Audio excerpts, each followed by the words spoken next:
Eventually, you start persuading yourself that a deal that's not a deal is a deal. And you're good at persuading other people and yourself. But this is a very high level disciplined communications about what to look for. So I love those types of guys. And I think that that's the culture of the military, right? And so it's exactly that. That, I think, is the deep, dirty secret with real estate, a rich dad, poor dad, or...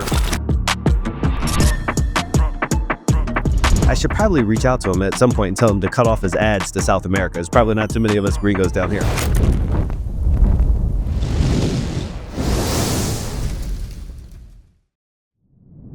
All right, guys, welcome to the Leads to Deals podcast, where we talk about everything from leads to deals, and everything we talk about leads to deals. If you're here, it means you're driven to level up your life, skyrocket your financial success, and master the art of sales, entrepreneurship, and persuasion. We've got a true man's man entrepreneur on the Leads to Deal podcast today, Jimmy Vreeland. He's a red-blooded American, serial entrepreneur, West Point grad, Army Ranger, and educator in all things cash flow tactics. Principal at one of the most impressive capital management companies I know, Vreeland Capital. Currently over 800 houses managed and $1.1 million in rental income a month from this portfolio, plus much, much more. Welcome to the podcast, Jimmy Vreeland. Scott, what's up, buddy? How you doing? Dude, I love those stats that we started off with there, man. I can't imagine how many incremental checks that is, and what that looks like from an accounting standpoint. But I want to know, military background, business background, what takes more discipline? Being successful in the military or being a successful investor? That's a tough call. Because with the military, I was just so much younger. So it was all, essentially piss and vinegar. And I would say more mental and emotional discipline, investing, easily. Physical discipline, being a soldier. A mental discipline. Okay. I had to explain this concept to some of our guys the other day. I said, Seller was acting weird. And I said, oh, he's on tilt. Like he'd been burnt a couple of times. And they didn't understand what that phrase was, like on tilt. And now I'm explaining to them poker, etc. Why is the investing game so disciplined? Is it because the eager and you got to slow down, or could you catch a bad turn? Walk me through the mental discipline of investing. So for the audience, me and Scott are part of a mastermind called Collective Genius. Do you ever meet a guy named a Navy SEAL that was in the group named Larry Yach? No, not yet. Okay, he's a coach. He's got a business called SEAL Team Leaders, and he's a mentor of mine, and he helped me a lot. But so I'm going to bring in two ideas in here. You ever read Shoe Dog by Phil Knight? No, sir. It is awesome. One of the richest men on earth, Phil Knight, he was cash broke, asset rich until Nike went public. Dude, he was begging banks for a line of credit before Nike went public, which is a couple years before they signed Jordan. Nice. So there's a thing called the float, and that I didn't understand. And so Phil would have to go overseas and buy a bunch of shoes, right? He'd have to pay for said shoes, and generally he had to buy it with credit. And so he had to float that inventory until he could dispose of it, and then he made his profit. So same thing with flipping houses is I had to get a bunch of cash, get a bunch of houses, and then cover the float until I disposed of the houses. And when I was new at this, that was anxiety ridden.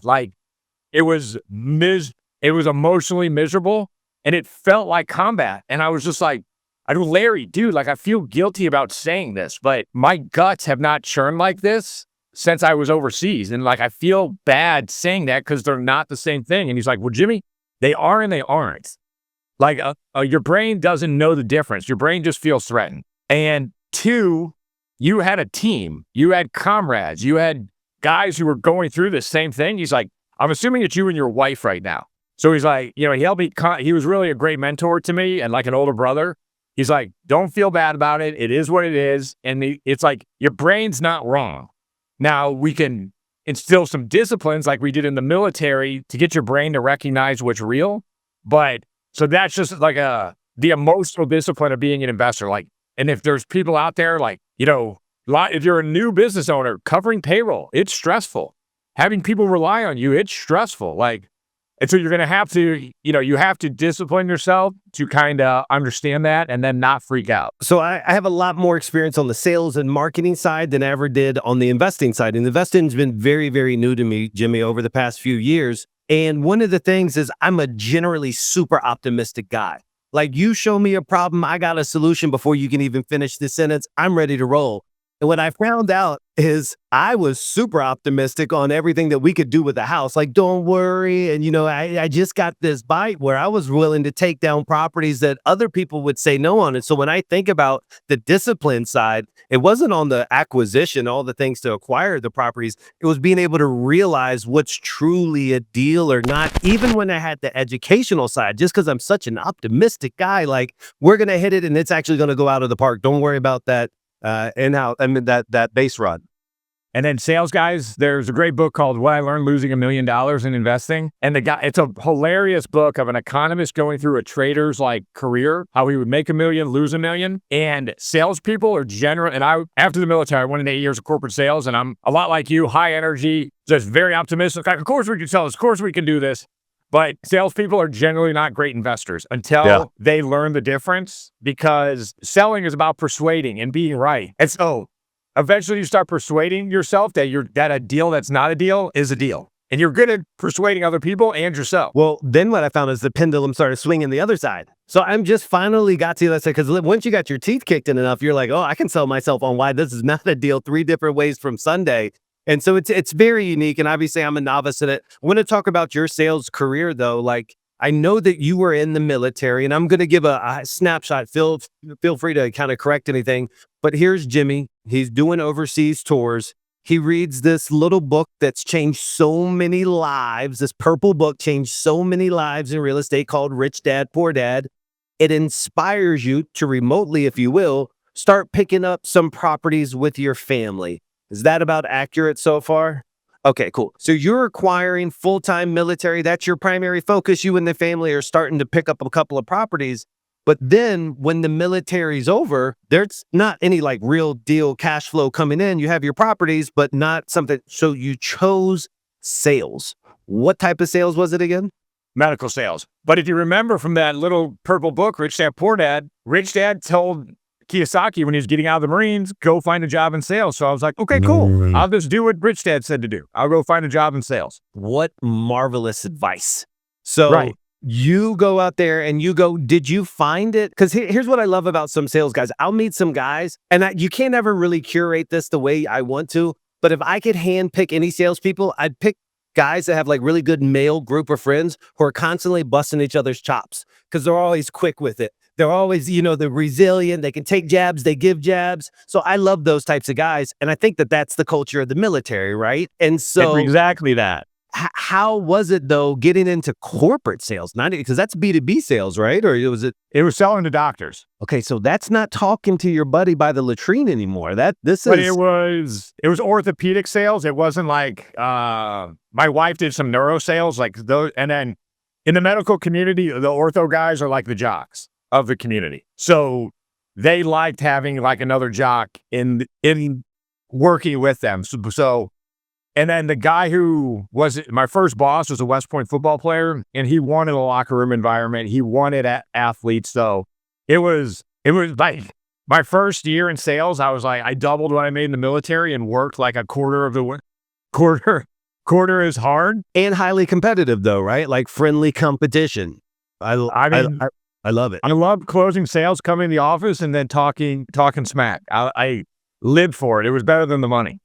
So you're coming in there, like you said, piss and vinegar. You just got out of the military. But Jimmy, how bad did you suck at the beginning of sales? Like, how rough was it? Or did you truly hit the ground running and you're like, you know what? This is my campaign. This is my thing. I got it. I got a lot of failure stories for you, but it was like a fish in water, dude. No, I love it. I had more natural gifts to be in sales than I did to be in the military. Did you envision, Jimmy, that okay, now you're into this and you're being successful? Did you envision potentially ever staying in this medical sales side? Or was it always a bridge to get to full-time investing? Yeah, it was always to live Rich Dad, Poor Dad style. I knew I wouldn't make a career out of the military. I wanted to do it, but I wanted to do it for 5 years. And the same thing with corporate. It was just the girl I was dating when I left the military, come home, have her like give her Rich Dad Poor Dad. She's like, you can't just do that. And I'm just like, oh, I gotta go. But this is what I love about my wife. Like, my wife was in Kansas City, and the first like road trip we took, we had 4 hours, and the audiobook's like around 8. And so we listened to it in the car, and she was like, gets done with the book. She's like, cool, we should try it. I love that, bro. I love it. I got a YouTube video. It was one of my first videos that went, it was just being honest.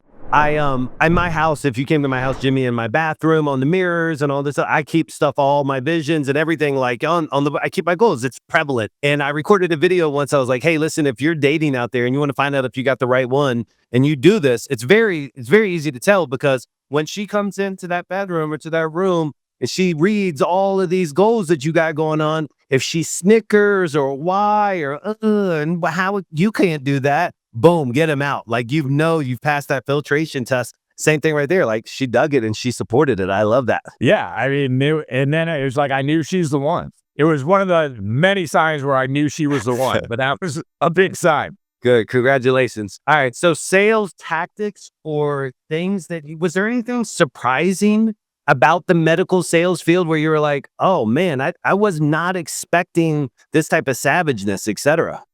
So dude, it's funny, dude. I was just going through old books and I put this in my bookshelf. This wasn't pre-planned, but I remember my boss giving me this book. It's called How I Raised Myself from Failure to Success in Selling by Frank Bettger. And it's all about, it's basically question-based sales, which, I mean, dude, my boss described me as an unguided missile, like no technique, no nothing. Like, it's like, if I get them to buy this, they give me money, like whatever. I mean, I was doing crazy stuff with these doctors. I was finding out where they had gym memberships, and then I would like showing up like, hey bro, need a spot. And like, I love it. Whatever it took to get the sale, like zero technique, but this was the first technique book I ever read. And it's about question-based selling. And, it was the first person that exposed to me that selling is about solving problems. I love it. Yeah, there's a philosophy my mentor taught me. He said, quality questions lead to quality conversations. Quality conversations lead to quality deals. And and it made sense. He's like, hey, if you're not having good conversations, you're not asking good questions. And if you're not having deals, you're not having good quality conversations. Have you read Gap Selling? I have. That's like, I'm geeking out on that book right now. It's my favorite book like ever. And it's all about, discovery and asking questions and finding the problem to solve. Yeah, I love it. And so for now, you're like, how long were you in medical sales though? 8 years. 8 years. Okay. So you put in some good time there. It's weird, dude. Cause like the money, while I was growing, it was super fun, but then the cash I was making expanded, my lifestyle expanded. Soon as I came home from the military in 2008, got married in 2009, Maria came in 2010, Bubba 2012, Tommy 2014, and Johnny 2015. So, our lifestyle was expanding. And I remember I was golfing with a doctor and his buddy was an entrepreneur. The guy was super cool. And then he exposed to me the theory of golden handcuffs. And I was like, oh no, I have golden handcuffs. Yeah, I know, man. And we'll tell everybody, if somebody's never heard golden handcuffs, tell them what it is, what it meant to you that day. It's like an income level that makes you comfortable, but not exactly where you want to be. And then that you feel you're not growing personally or professionally. So you feel a little bit stuck with. Yeah. It's that safety net, right? Yeah. It's like everything's working, very little risk, not as much upside. But bills are paid, wife's happy, yep. We're maintaining. It can be a doozy.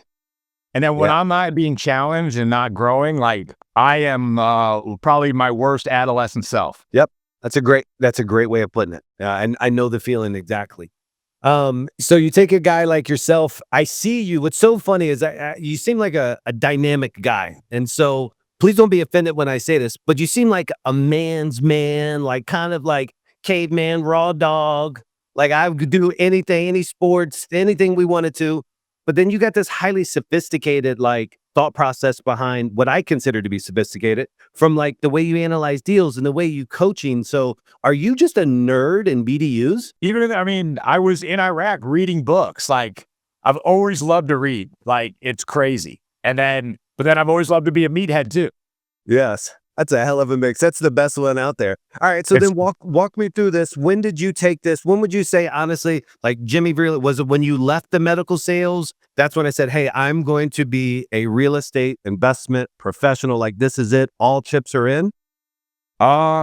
So I was buying around 2 houses a year. So from Okay. 05 to 15, I got a portfolio of like 20 houses, and like I really started getting itchy and wanted to do it. So 2015, I partnered up with a guy who was wholesaling, and I became the money guy, the deal guy, and we just started doing BRRRRs. So 2015, I did like 60 BRRRRs part-time, and then my territory was like mature, and I didn't. There was only so much I could do, and they wouldn't give. So I went to my boss, like, give me more territory. I'm going to find something else to do. So he's like, I can't do that. So I just found other things to do.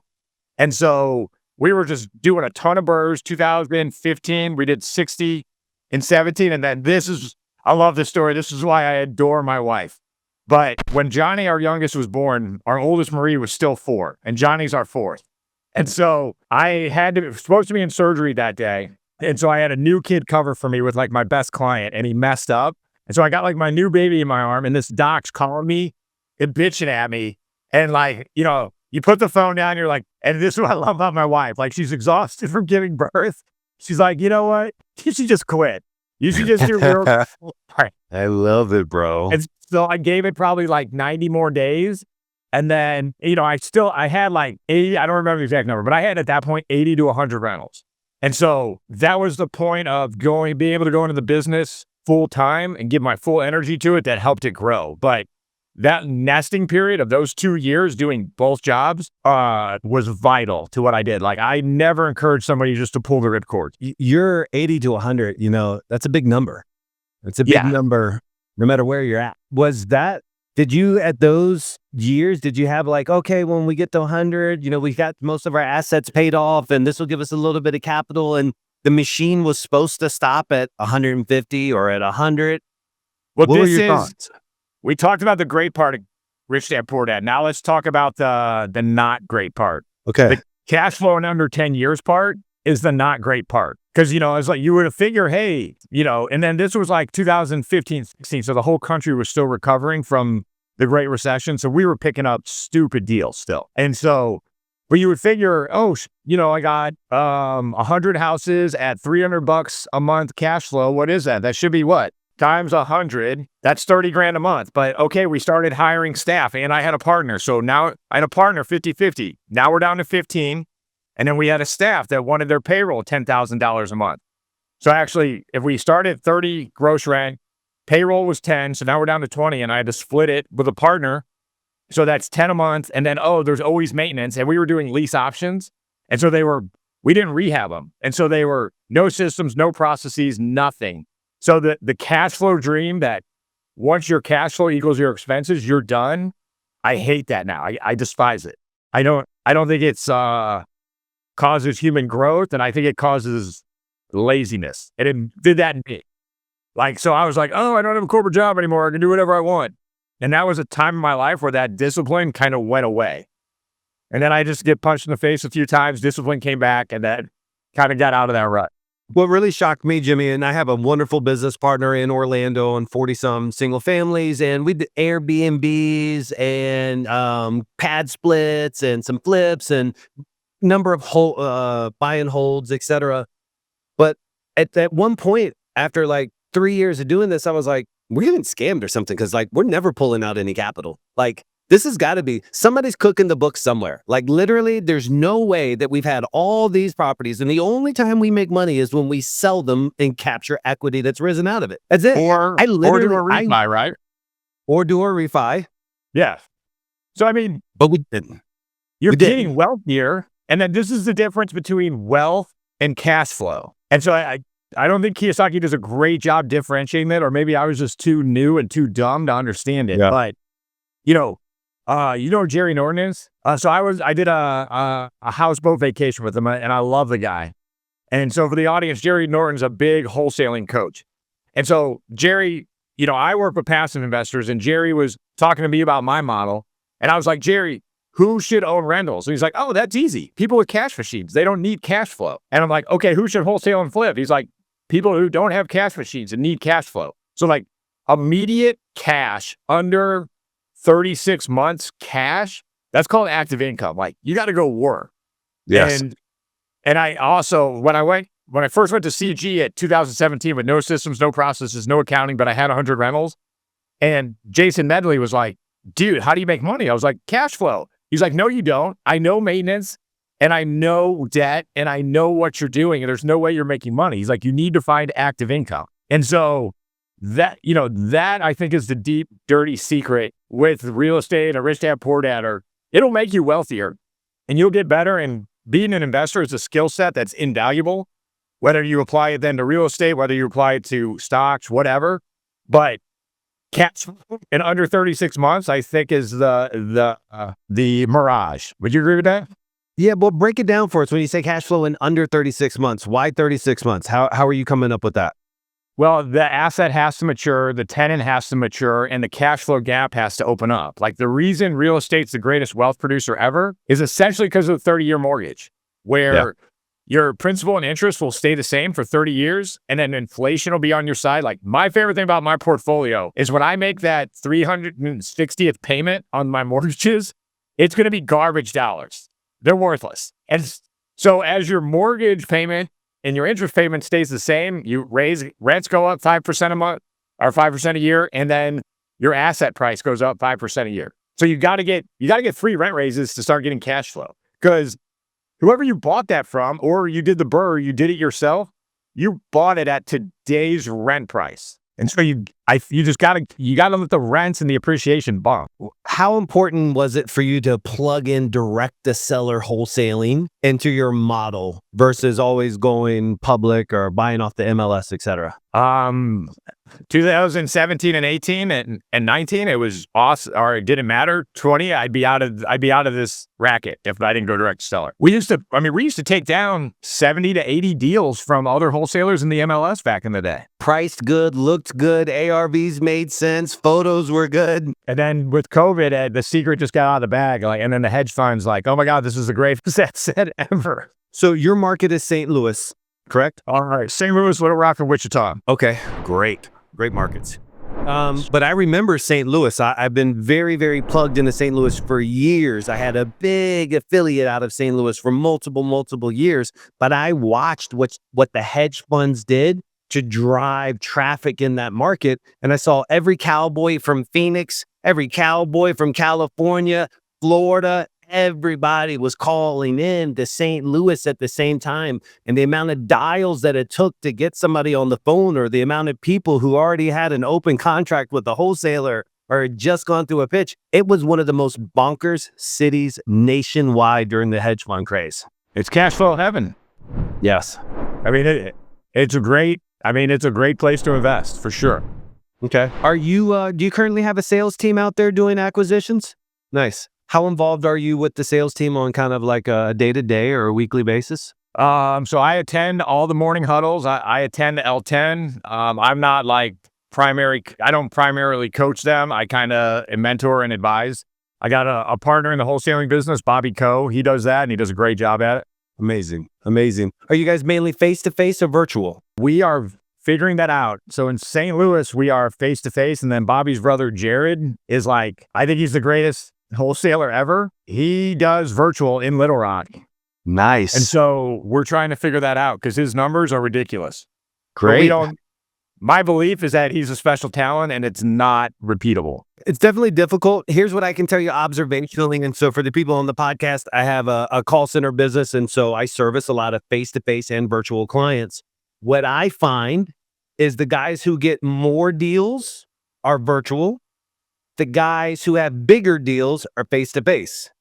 That's on the front side. So it's like fatter spreads, face-to-face, more deals virtual. But the back end is where the money's made. And the back end is called the breakage and your fallout rate. And these guys that are virtual, 80% is not unheard of for a virtual breakage rate. But that would be catastrophic in a face-to-face business. And you'd literally, you couldn't have an 80% cancellation rate on a face-to-face business. So that's kind of what I see. I don't know what you've observed or heard about the virtual versus face-to-face debate. If I hadn't worked with Jared, I would be all face-to-face. And in your market, it matters. So walk me through to, I was watching something of yours and you talked about the Main Street Patriot. What is that? So that's my podcast, and that's part of our education program. But my personal belief is that I'm going to sell my portfolio one day when I want to cash out to an institutional buyer. And that, remember when we were growing up, you would have like Tom's hardwood store, like in every, and those are gone, right? Because the institutions bought them up with generally, and then Home Depot, institutionally backed, and Lowe's took the entire market share. I think there's a high probability that happens with residential real estate. The way I see it, what I do for people is like I'm still carving out space for non-institutional buyers. And so like, kind of rallying, it's kind of a tongue-in-cheek nickname, but we're fighting the man, getting after it on the streets. And then I've always struggled with Wall Street investing, and now the fact that they're trying to get on the Main Street aggravates me, pisses me off a little bit. And so I kind of like getting after them. Yeah, I like that, man. Makes it accessible. I think everybody, if you have capital to park, that's the advantage of knowing a guy like you. What's crazy, this is a month ago, maybe a month and a half ago, I don't know. But I'm here on a different continent. And all of a sudden, I'm going through IG or whatever, and I see a sponsored ad, and it's Jimmy Vreeland giving the pitch about Vreeland Capital, and like, if you have money to invest, et cetera, et cetera, et cetera. I said, my God. I said, look at this. It's such a succinct, beautiful, and I went through some of the collateral so I could understand exactly, such a wonderful presentation deck. But I was like, man, I'm actually seeing this here. I don't know. It just gave me some American pride to see somebody up there talking about investing the way that I know that you do, from all the way down here. And then I said, I should probably reach out to him at some point and tell him to cut off his ads to South America. There's probably not too many of us gringos down here. You do. We have international buyers. Nice. Great, yeah. Great. 4 pillars of real estate investing. I was following like kind of your methodology here. Do you recall what you were teaching on those 4 pillars? Yeah. So what was your sport growing up, Scott? Football. Cool, me too. Like before 1930, there was no forward pass in football. Do you think that game would be entertaining? Do you think you'd want to play it? No. Like it was pretty much 11 dudes lined up and bashed each other's face in, and all you could do was advance the ball through a run, right? Right. I never liked playing a game where you can only win one way. And so why has real estate been the greatest wealth producer in the United States? Like, that's an interesting question. And then when I look at the stock market, you can win in one way. You buy low, sell high. Now, real estate, though, you win in 4 ways. So cash flow, appreciation, the ability to use other people's money, leverage, and tax advantages. So why does real estate produce so much wealth so fast? Maybe not 36 months fast, but 10 years fast. It's because when you compound all those wins and you only have to put 20% down, it's almost impossible not to win. Now, if your criteria for success is, I get cash flow in 12 months and I can quit my job, sure, it's going to be a bust. But that's why I believe, as I was reading Rich Dad Poor Dad and buying the rentals, I was like, okay, if it's not cash flow, why does it work? Why is it still the greatest wealth producer? And it's because you win in 4 ways. And so the reason football's awesome now is you can score by kicking, you can score by passing, you can score by intercepting, you can still score by running. I saw so much of and again, I'm more on the acquisition side. I love wholesaling. I see the advantage of cherry picking the ones for the top. But it's a different discipline. It's a different mindset, and being able to have the resources. And I saw you say there's BRRRR key versus turnkey. I said, oh man, I literally never had anybody put it like that. Share with me, what are those differences? Help educate me genuinely on what this BRRRR key is. So when we first started selling to other passive investors, it was all turnkey. And turnkey means the deal, you use financing, that deal's done, the rehab's done, and you put a 20% down payment and you pay a retail rate, right? And so that's a turnkey. Then during COVID, when interest rates rose, I had to come up with something different, a different solution. And so that's where I was like, wait a minute, I got a bunch of wealthy people who want to buy houses from me, or are very liquid, who don't need to wait for me to buy the house and rehab it. I was like, well, why don't I just sell it to them cash and sell it to them directly? And so that's what I ended up doing. And then, you do bigger pockets, you do everything. Everybody wants a BRRRR, right? Yeah. And then you got all these professionals on bigger pockets trying to find these elusive BRRRR deals. Why don't I just give it to them instead of calling it a BRRRR deal, call it a BRRRR key, because we'll do all the work for them. So a BRRRR key is just you buy the house cash. My construction management team manages the house. Our manages construction, and then we get the person all into the deal about 85% of its value. Nice. And then how do you cover the marketing and acquisition costs to be able to go and to even start that process? I love that you have the construction crew and that you can help them with kind of the back end, but what about the acquisitions Of the house? Yeah. I mean, is that baked somewhere into this fee? Because it costs a lot to be direct to seller. Yeah, I mean, we make a spread. We make our wholesaling spread. That's great. So for guys that want to invest in Vreeland Capital, effectively walk me through that process. Do they set aside a certain amount? How does it all work? So you basically buy a real estate fast pass. So we'll sell stuff like on the MLS, we'll sell stuff on our website, everything. But we sell a fast pass, and in that fast pass, you'll get education from me, you'll get mentoring from me, coaching from me, and then the pitch is real simple. Like, you're smart, you're successful, you're intelligent, you can do this yourself. And then I ask them, hey, have you ever been to Disneyland? Like, have you take your kids to Disneyland yet? Did you sit in line with everybody else, or did you buy the fast pass? I've definitely bought that fast pass. Yeah, so if you want to invest in real estate, you want to sit in line with everybody else, you want to buy the fast pass. Yeah, of course. Let's get that fast pass, baby. So, we set the membership, which gives you the fast pass, and then we start sending you deals and construction management. So basically, we want you to have, for a Berkey, we want you to have 150 set aside, either through hard money, 0% interest-free credit cards, or your own cash. And then as soon as you get the fast pass, we just start sending you deals. Most people are doing 3 or 4 deals in the first year. And then we'll also, for higher end properties, they also want to flip them. So we'll also do flips for them as well. And you're able to assist with matching them up with the construction teams? So that way they're not having to source any of that. That's such a huge, valuable part of this deal. You can really lose your shirt on the construction side. Yeah, it's the most miserable part of the deal. Like, we eliminate that barrier. So for you guys being able to deploy this type of all right, Vreeland Capital, here's the place that we specialize in. The furthest away is Arkansas? Probably Wichita's a little bit further. So Wichita, okay. Is there any other markets that you guys have your eyes on where you're like, you know what? I got a team of hungry people that are looking for more deals. Where are you thinking about next? We're thinking about Oklahoma City, Tulsa, Birmingham. We might go into Ohio.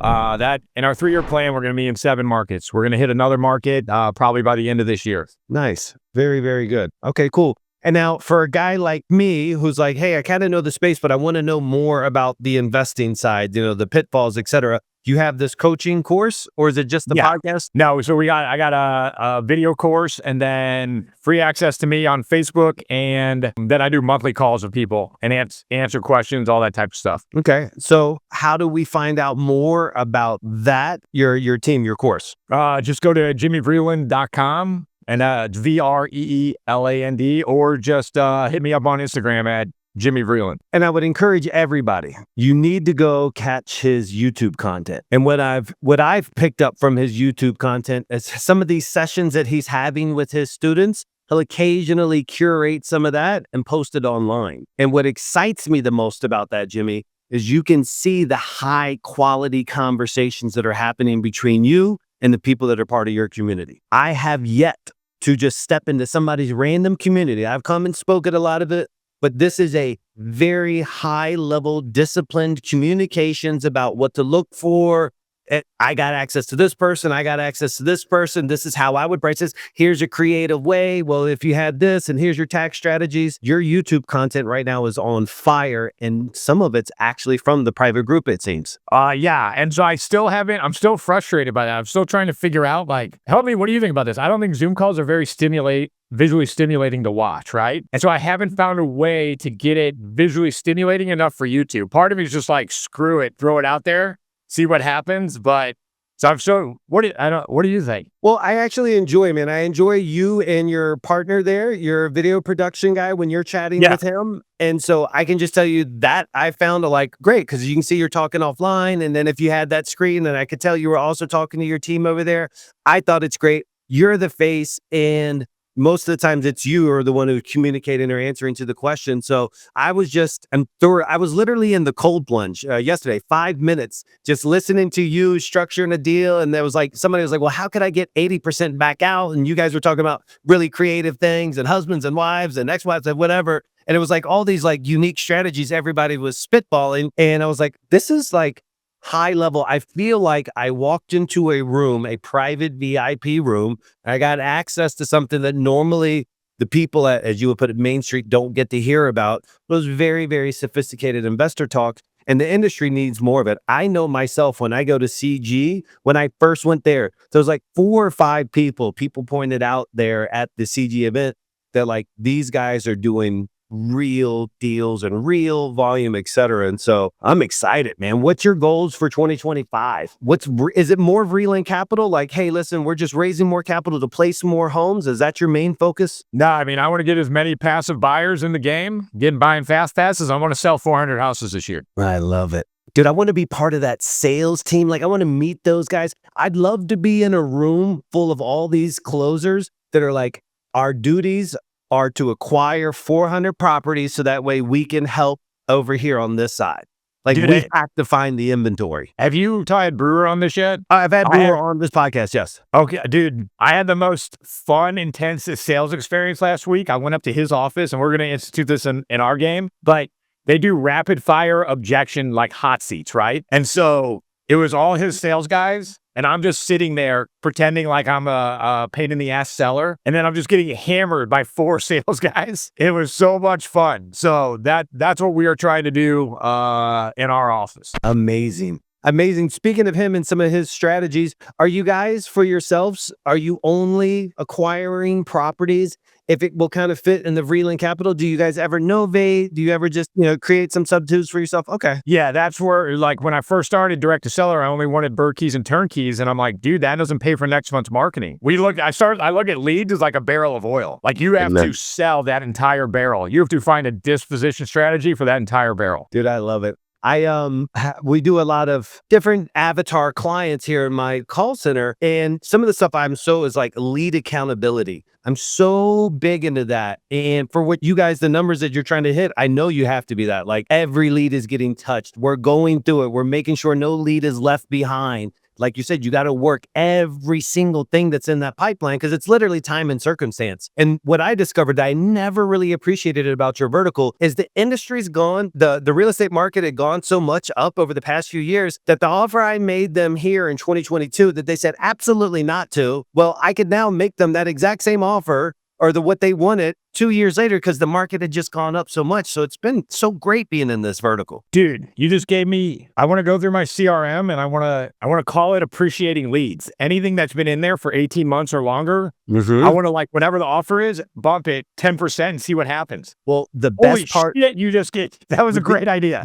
Let me give you the best part is I want your text message or your phone call just to be like, Mr. Vreeland, it's Scott over here at Buy STL. I have great news. Give me a call back. I mean, just literally, it doesn't even matter. Hey, I have great news. Give me a call back. You drop that on your text message or voicemail. At least you're going to get everybody calling in. Like, oh, what do you got? You got great news? Great news. It's so good. So I love coming on podcasts and giving value. Can I give you what's working for us right now? Please. Game changer. We weren't doing this. We listened to a Mosey podcast about him and Layla going to some city and she needed to get a mani-pedi and no one took same day appointments. And then they found a place that did same day appointments and they were adequate or good. So then anybody who wanted a mani-pedi on their team, whenever they hit that city now, gets all that business. And so we're like, wait a minute, why aren't we doing that? And then we kind of did it half-assed for a while. And now it's like, we're trying to push as many same days as possible. Like, I think our close rate without same days is like 15 to 17%. Our same day appointment close rate,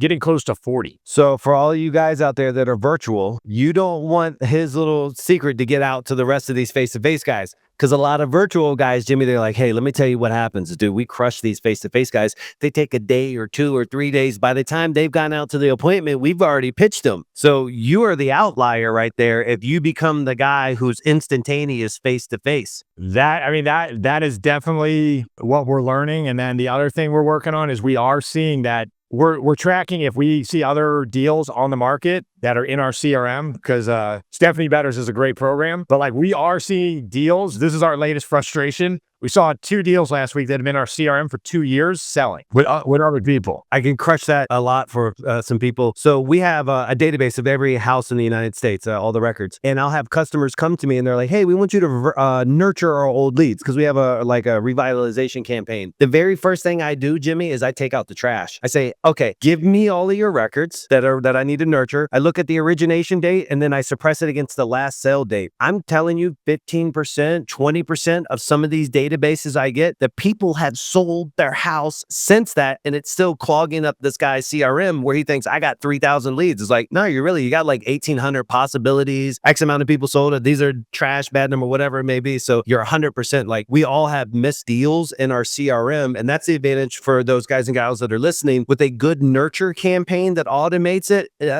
automated drip sequence never reads the notes. Weak closers read the notes before they pick up the phone. And so if you can have your revitalization just automatically calling or automatically texting without reading first on the old leads, you'll create more deals. And why don't you like them reading the notes first? Well, A, it's a time suck.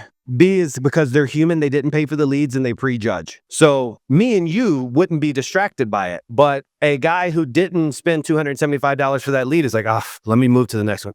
Let me move to the next one. I remember this lady. She was a bitch last time. She said I would never sell to you guys. And so I don't want them to remember the lady that cussed them out. Matter of fact, a second voice and a second face is what I need. But more importantly, I just don't like them reading the old notes. Let's at least get them on the phone, then read. Now we're already live firing, but I don't want them to read it before they pick up the phone. Thank you. Dude, I love podcasting because it's like thinking out loud and you always learn something. Yeah, honestly, dude, I'm really excited. I was thinking about you the past few days, getting anticipated with this. I have a lot of respect for you, Jimmy. I love your market. Your market was the first market that I ever fell in love with from a marketing perspective, from cold calling perspective. It's a really, really good, and it taught me just what the Midwest meant. And it's that right mixture of the right ARVs and then just good people to talk to on the phone. Like when you said Arkansas or Alabama or Missouri or Oklahoma, those people stay with you on the phone, guys and gals. They're not going to treat you the way somebody in Miami or New York or San Diego or Houston is going to treat you. They're, oh, sugar, I don't want to let you go, honey. Like, but I don't really want to sell right now. But they'll stay on the phone with you for a little bit. If you can't build rapport in the Midwest, like, you have a problem. Yeah, I agree, man. You said this, I saw this in your notes, I'll leave you with this, but you had The One Thing by Gary Keller. I'd never read that book. Didn't even know it existed until I saw this in the bio. What is this about, The One Thing? Have you ever seen City Slickers? Yes. He kind of stole from City Slickers, but remember he got old Curly and Billy Crystal's like this Yankee New Englander, and he's all anxious and he's depressed about his nice middle-class wife and yada, yada, yada. And so,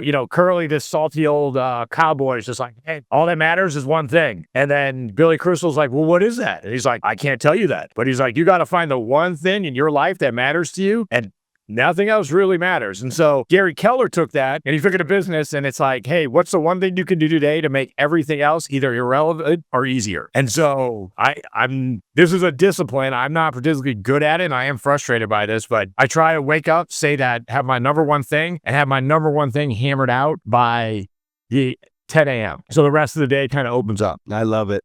I've never had the opportunity to meet Gary Keller, obviously, but I have a glass plaque of his face engraved on my wall that I had custom made from the United States, shipped here, because I heard a quote by him that he said, and I got it, and I'm literally looking at it right now, Jimmy, and it says, "He who controls the leads controls the industry." And when I heard that, buddy, it got me excited. I said, I want that on my wall today. Like, I need that on my wall. So when I look out of my office on my sales floor, that's the quote that my eyes have to pass past before we go. You take a pic of it and send it to me? Yeah, it'd be my pleasure, brother.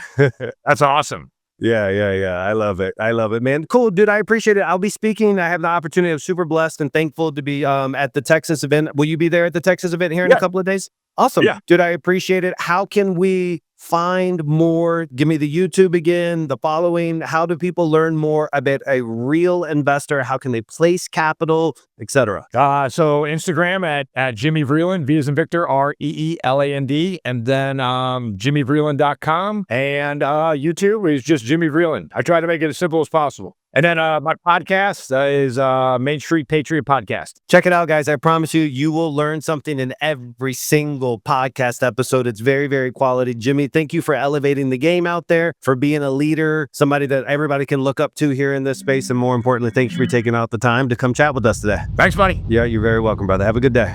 Talk to you about that. All right, ciao.